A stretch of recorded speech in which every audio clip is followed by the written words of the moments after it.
మనకి రీసెంట్గా డొనాల్డ్ ట్రంప్కు సంబంధించి ఒక హ్యాష్ ట్యాగ్ బాగా వైరల్ అయింది కదా. సో దాంట్లో ఏముంది, డొనాల్డ్ ట్రంప్ ఈజ్ డెడ్ అని చెప్పేసి ఆ హ్యాష్ ట్యాగ్ బాగా నడిచింది.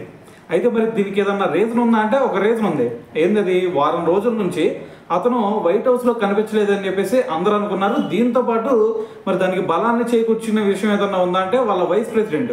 ఏదైనా సరే దేశంలో ఒక టెరిబుల్ ట్రాజడీ ఏదన్నా సంభవించిందంటే ఆటోమేటిక్గా నేనైనా సరే ప్రెసిడెంట్ బాధ్యతలు చేపడటానికి సిద్ధంగా ఉన్నానని చెప్పేసి ఒక స్టేట్మెంట్ ఇచ్చాడు. అయితే ఈ స్టేట్మెంట్ ఇచ్చిన తర్వాత అందరికి కూడా కొన్ని డౌట్స్ రైజ్ అయినాయి. ఎందుకంటే అంతకుముందు చూసుకుంటే డొనాల్డ్ ట్రంప్ సిబిఐ థిసిస్తో కొంచెం బాధపడుతున్నాడు అని చెప్పేసి అప్పుడు ఒక న్యూస్ వచ్చింది.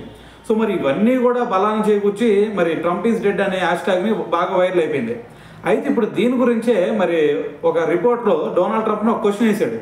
మరి సోషల్ మీడియాలో చూసుకుంటే మీ మీద ఈ హ్యాష్ ట్యాగ్ బాగా నడుస్తూ ఉంది, మరి మీ హెల్త్ సంబంధించి మరి మీ పరిస్థితి ఎలా ఉంది అని చెప్పేసి ఒక క్వశ్చన్ అడిగితే దానికి ట్రంప్ ఒకటే చెప్పాడు, ఏదైతే సోషల్ మీడియాలో ఈ రూమర్ నడుతుందో ఇది కంప్లీట్గా అవాస్తవం.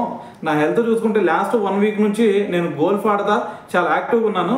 సో మరి ఇవన్నీ కూడా తప్పుడు సమాచారాలే అని చెప్పేసి దీని గురించి క్లారిటీ ఇచ్చాడు అనమాట.